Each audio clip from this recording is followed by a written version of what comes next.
الوقت ديالو اللي كيعطينا باش نطرحوا هذا الموضوع، ومرور 5 سنوات على التجربه ديال الجامعات فيما يتعلق في الاشتغال في اطار قانون 113/14.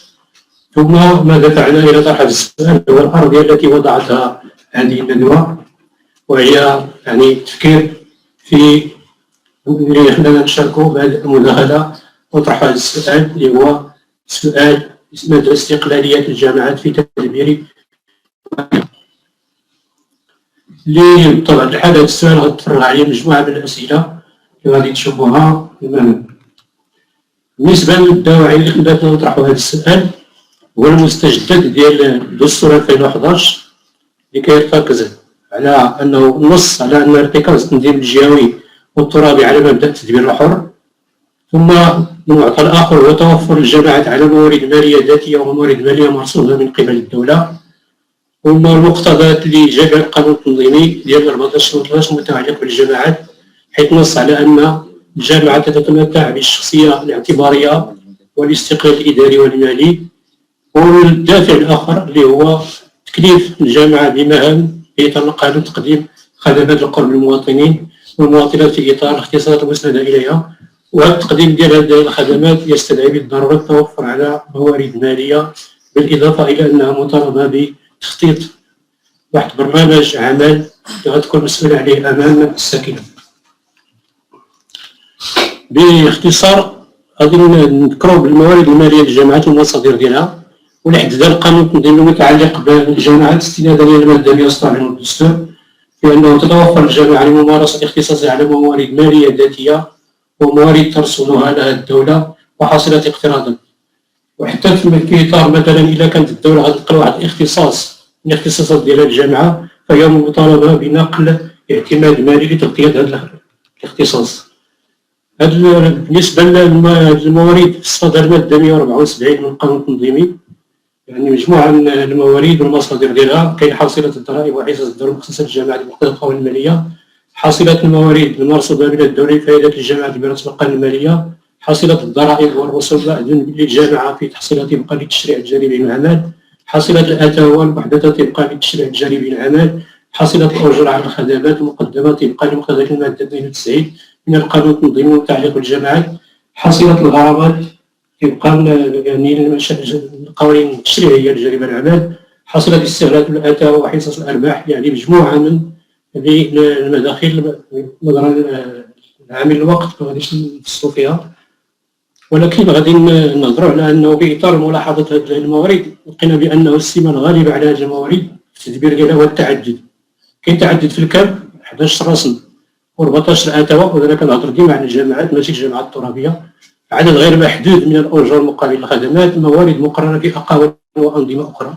ثم ايضا تعدد في المصادر، كاين المصدر ديال الدوله حصه المنتج على القيمه المضافه، الموارد الذاتيه، القروض، الامدادات، المساهمات والهبات.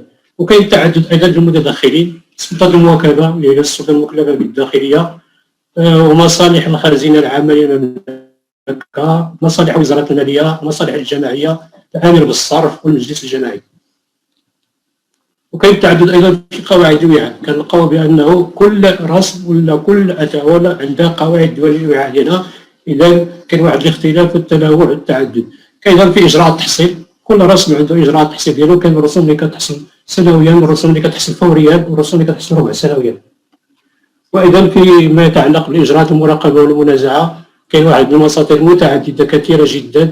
هذه المسائل اللي خلات الجامعات كتعجز في بعض الاحيان بالقيام بهذه المراقبه، وكتكون مساءله على عدم القيام بهذه المراقبه. وكاين ايضا اللي تلاحظوا غادي تلاحظوا بالنسبه للممارسين هو تعدد في لجان التفتيش والمراقبه. الماليه الجماعيه، اعتقد بان الماليه الوحيده التي تتعرض للعديد من لجان التفتيش ديال الداخليه، ديال الماليه، المجلس الجهوي للحسابات وغير ذلك.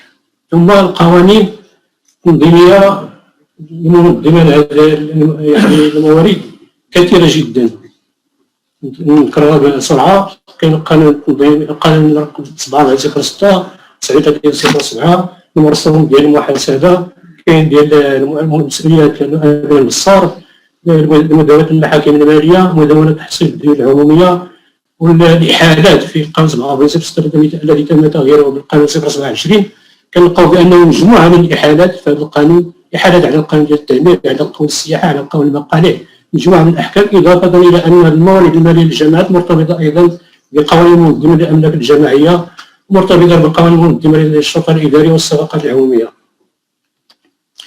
نحن غادي نركزوا على الموارد الذاتية بعد طرح هذا السؤال. فيها الرسوم المستحقة لفائدة الجامعات بمقتضى القانون 47/06 المتعلق بجباية الجامعات المحلية كما تم تغييره وتتميمه بالقانون 027. بلا ما نذكرها، فيها الصنف الأول رسوم مدبرة من طرف إدارة الضرائب، ثم الرسوم المدبرة من طرف الجامعات هي 6 الرسوم، ثم أيضا كاين الرسوم المحتفظ بها بصورة انتقالية بمقتضى القانون 39/07 والتي وردت في القانون 30/9 من محدد موجب نظام الضرائب المستحقة للجامعات. وهذه المسألة الانتقالية راه من 2007 وباقي حنا كنعيشوا مرحلة انتقالية ومازال ما تصدر واحد القانون ولا مرسوم اللي يمكن ينظم هذا يعني هذه المداخل وهذه الموارد اللي هي ذات أهمية خاصة بالنسبة للجامعات. هذه الأبواب اللي محتفظ بها هي الأبواب التالية 4 و5 و8، يعني نظرا لضيق الوقت ما غاديش نفصلوا فيها ندوزوها بسرعة. عندنا أيضا المعطى يعني المكون الثالث مداخل جبائية مقررة في قوانين وأنظمة أخرى. بالنسبة للجامعات كنلقاو بأنه هناك مداخل أخرى مختصة للجامعة مذكورة في قوانين وأنظمة أخرى، ثم الغاء والأجر عن الخدمات المقدمة. نعطيو مثال على أمثلة على مداخل جبائية مقررة في قوانين وأنظمة أخرى كالإنذارات المرسمة ماشي موسمية، المواجب مؤدى مقابل الأبحاث المضرة والمنافع، مداخل الكازينو نسبة 3% من رأس المفروض على مجلس المراقبة، ثم الأدوات النظافة اللي مذكورة في القانون 00/28 متعلق بالنفايات. ثم الأتاوى والأجر عن الخدمات، يعني مجموعة ديال الخدمات كتأديها الجامعة ومقابل هذه الخدمات كتفرض أجور اللي ممكن تورد في القرار الجبائي ديالها. هذا باختصار وبسرعة واحد يعني تذكير بالمداخل ديال الجامعات والموارد الذاتية ديالها. غادي نحاولوا نجاوبوا على هذا السؤال اللي طرحناه على مستوى مجموعة من المستويات، وهو مجموعة من الأسئلة اللي غادي تفر عليه. أولا مستوى تركيب هذه المداخل الجامعات برسم سنة 2019. علاش اختارينا 2019؟ لأن المداخلات السياحة تعتبر واضحة بالنسبة ل 2020 وكذلك 2021. حتى مجرد أن نطرحوا هذا السؤال راه ماشي غير دي موضوع، وكنلقاو بأنه طبيعة المداخل ومبلغ المداخل كان نحسب بمليون درهم بالنسبة للمداخل المدبرة من طرف الجامعات بالغالب بالمليون درهم 6919 مليون درهم. المداخل المدبرة لحساب الجامعات 6621 مليون درهم. المداخل المحولة 15543 مليون درهم. وهذه الإحصائيات المصدر ديالها هي الخزينة العامة للدولة. وكان بالنسبة للمئوية مصدر المداخل بالنسبة للمداخل المحولة النسبة ديال المئوية هي كتشكل 54%، والمداخل الذاتية ديال الجامعات اللي كتهمنا يعني تكون 46%. وهذه الإحصائيات هي لمجموع الجامعات وتختلف من جامعة إلى أخرى، حيث غالبية الجامعات تعتمد على حصتها من الضريبة على القيمة المضافة، والصحة اعتبر شاذ أنه كاين بعض الجامعات اللي كتوصل حتى ل 85%. وراه كنتذكر واحد الدراسة كانت دارت الصحة على جامعة أكادير هذه السنوات وعطات إحدى أنشطة الجمعية العليا، أنه جامعة أكادير كانت من بين الجامعات اللي كانت كتحقق واحد النسبة مهمة فيما يتعلق بالاعتماد على الموارد الذاتية ديالها. هذا الاعتماد على التيفية كيخلينا أنه كيؤدي إلى عدم توازن الميزانية ديال الجامعات، وأيضا يعني التأثير على تنفيذ البرنامج التنموي ديالها، وكيكون رهين هذا المصدر ديال التيفية، وهذا ما يحد من استقلالها المالي.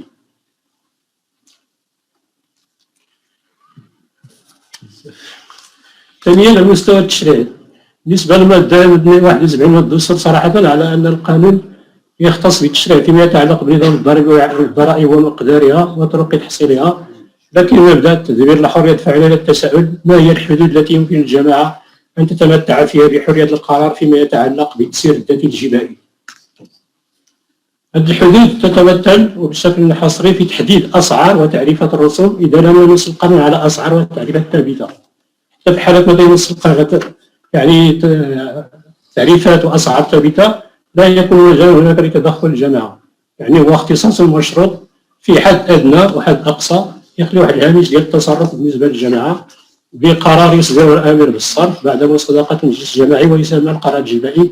يقيم القانون المكونات ديالو الرسوم التي اقتصر القانون على تحديد أسعارها ونسبها الدنيا والقصوى لحقوق والواجبات والأتوان المنصوص عليها في النص التشريعي أجر مؤدات مقابل الخدمات المقدمة من طرف الجماعة واللي هي اللي نص عليها المادة 92 من القانون التنظيم 1413 متعلق بالجماعات. على مستوى التدبير بالنسبة للرسوم الرسم المهني حسب التغيير اللي وقع القانون 47/06 بموجب القانون 027 أن الجهة اللي كتدبر هذا الرسم هي المصالح التابعة لإدارة الضرائب. رسم السكن ورسم الخدمات الجماعية هي المصالح التابعة للخزينة العامة للمملكة وهذا هو المعطى الجديد. ثم باقي الرسوم المستحقة لفائدة الجماعات والواردة في القانون 47/06 المتعلق بجباية الجماعات المحلية كما تم تغيير وتتبع بالقانون 027 هي المصالح الجبائية التابعة للجماعات. إذا هنا كنلاحظوا بأنه حتى التدبير ديال الرسوم كاين جهات أخرى متدخلة غير الجماعة، خصوصا بالنسبة للرسوم اللي كتبان لنا حنا أهم مورد من موارد الجماعات اللي هي الرسم المهني رسم السكن ورسم الخدمات الجماعية. هذه الخلاصة اللي خرجنا بها هذا المستوى هو عدم تدبير الجماعة لجزء مهم من الموارد الذاتية يفقدها سلطة التحكم في تقدير حجم المداخيل المنتظرة من هذه المصادر، رغم أن لجنة الإحصاء للرسوم المدبرة لحساب الجماعة تضم وجوبا ممثلا عن المصالح الجبائية. التمثيلية ديال المصالح الجماعية في اللجان ديال الإحصاء غالبا ما تكون شكلية ويكون الدور الأساسي ديال مفتش الضرائب هو اللي كيحدد يعني الوعاء وكذلك المقدار ديال هذه الرسوم. ويبقى السؤال المطروح كلما تعلق الأمر بإصلاح جبائي محلي لماذا لا تناط بالجامعة مسؤولية تدبير مواردها الذاتية بشكل كلي؟ هذا السؤال يعني قديم وحديث كنطرحه كلما تعلق الأمر بإصلاح جبائي. علاش الجامعات ما كتعطيهاش الفرصة باش تدبر جميع الموارد الذاتية ديالها؟ المداخل الأملاك راه الدكتور اللي سبق التدخل هضر على الأملاك يعني الدولة كيفاش أنه ممكن نسخرها في إطار الاستثمارات الجماعية. أن الجامعات عندها مجموعة من الأملاك الخاصة كنلقاو جامعات كثيرة من بين جامعات أكادير تمتلك يعني مجموعة من الأملاك في الملك الخاص ديالها عندها واحد قيمة مالية مهمة جدا كنعرفوا العقار الثمنية ديالو في الوسط حاليا وتمتلك على هذا المستوى عند الجامعات عندها حرية التصرف في أملاكها الخاصة إما عن طريق الإيجار يقدر يعطيها مداخل مهمة والتفويض والتخصيص وهذا التصرف مقيد بقواعد خاصة. نمشي الخلاصة ديال الوقت. المهم كاين كاين بزاف وكاين مستوى الاقتراض كاين المستوى ديال اسقاط الرسوم يعني القضيه ديال اسقاط الرسوم يعني كاين جهات اخرى من غير الجامعه اللي مكلفه بها وكاين المستوى المراقبه الاداريه عطاه هو محور ديال للاسف. اذا غادي نمشي لمستوى تنظيم المصالح الجبائيه الجماعيه ان مجموعه من المذكرات الوزاريه يعني حدات من هذا التنظيم وما استظهرش بانه كنلقاو ارتداد عدد السكان كنلقاو بان رئيس الجامعه كيكون عجز باش يخصص مصالح محدده لتدبير الموارد الماليه. مستوى الاستخلاص يعني العلاقه الامنيه بالصرف المحاسب العمومي الاستخلاص غالبا رغم انه كاين شساعه المداخيل الجامعه ولكن الاستخلاص المهم خاصه فيما يتعلق بباقي الاستخلاصات اللي هضر عليه السي احمد كيتعطى للمحاسب العمومي. اذا نمشي للخلاصات بسرعه. اهم الخلاصات اللي خرجنا بها في هذه القراءه ديال وضع هذا السؤال هو ان التدبير الحر في هذا الميدان مفهوم مجرد قابل للتمطيط والتقليص لانه هذا المفهوم غير واضح يعطي انه حسب الظروف لان شفنا كيفاش انه في ظروف الطوارئ الصحيه كيفاش انه تم التقليص من هذا المبدا وما بقاش الجامعات كتستطيع باش تدبر بشكل حر المداخل ديالها. وكاين محدوديه السير الذاتي المالي الجبائي للجامعات راه بين في بعض المستويات واخا ما كملهاش. ثم ان الاستقلال المالي للجامعات مرهون بمدى اعتمادها على موارد ذاتيه قارة ومتناميه بقدر ما تعتمد الجامعه على موارد ذاتيه بقدر ما تتوفر على استقلال مالي. قدمنا مجموعة من المقترحات، يعني هل كامثلة ماشي كلها: إعادة التقدير القانوني مفهوم التدبير الحر، اشتغال على تنمية الموارد الذاتية للجامعات عبر توسيع الوعاء الجبلي، الرفع من نسبة التحصيل وتقليص الباقي استخلاصه، مراجعة أساليب استغلال أملاك الجامعات الخاصة والعامة، استثمار الخدمات المقدمة من طرف الجامعات الجبلية، لأن الجامعات قد تقدم مجموعة من الخدمات ولكن غالبا ما كتكونش واردة في القرار الجبلي، حتى إذا وردت كتورد بأثمان زاهدة.